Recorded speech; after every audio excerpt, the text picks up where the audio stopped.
You know, they play a very important role. You must remember that, particularly for young children, there are two very important groups. The first is the parents, and the second are the friends, the peers. And so as a child grows up, I think there's a shift of, let's say allegiance and influence from the parental base through to the peer group. So if we start with a younger child, it's very important that the child picks up from the parents, not so much what the parents say, although that is important, but also is what do the parents do? How do the parents conduct themselves? How do the parents resolve their problems? Parents under stress, do they immediately go to the gin cupboard and take out gin, to the fridge, take out a beer, or do they sit down and attempt to resolve and talk through a problem? So at that very early level, in all sorts of subtle ways, children are picking up ways and means of behaving and of resolving problems, dealing with stress, dealing with conflict. Now, of course, as the child grows older, and this is what we would all hope for as parents, that the child begins to shift their not their values, but their sense of identity away from just a family base and through to the peer group. And of course, that's a crucial transition, because depending upon the peer group that they begin to mix with, they can either have a reinforcing set of values as far as the family base is concerned, or of course, it might be that the child decides for whatever reason to really move away from the family, almost as a rebellion.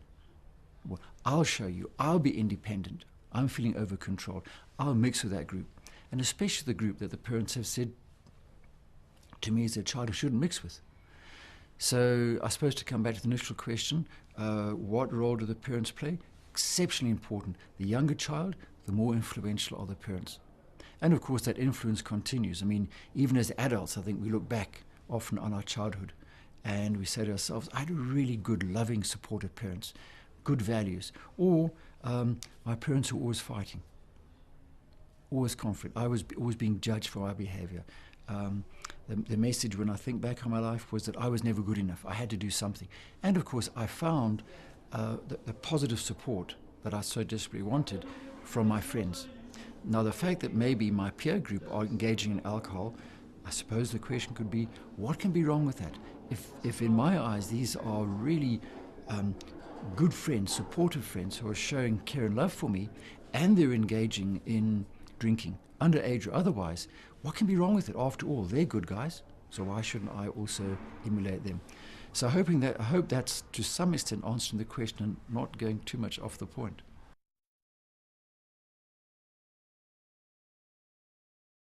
I think parents should start to begin to talk to the child, at least in their minds, really from the moment the child is born, or even before the child is born. Because we know that children are born into a family context. Now that family context, I believe, doesn't begin just when a couple decide to have a family.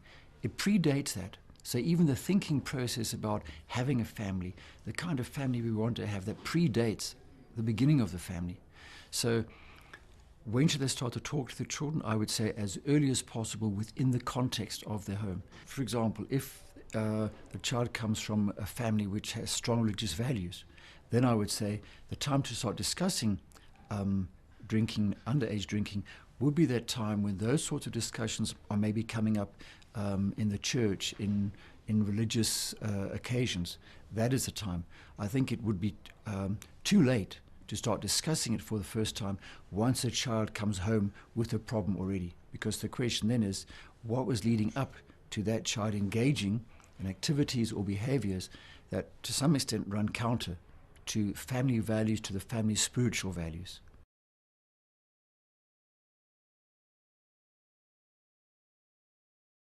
The most influential parenting style is a style, as corny as it might seem to be, a style which is filled with love, support and respect.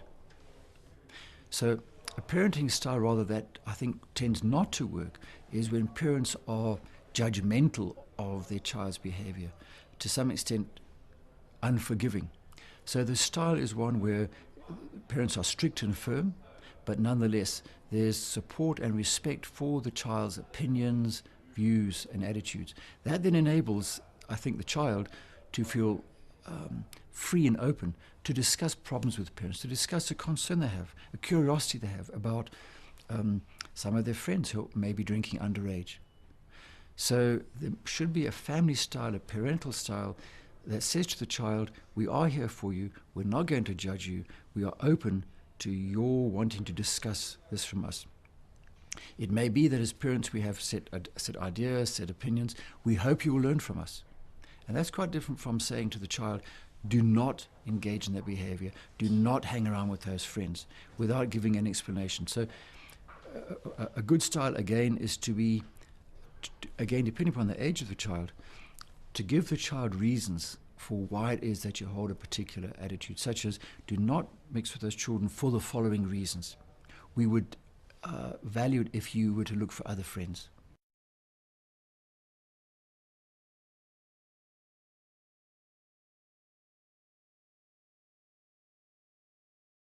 Although it's one family, for all intents and purposes, it's almost, one could see it as being two different families because of the two different age groups.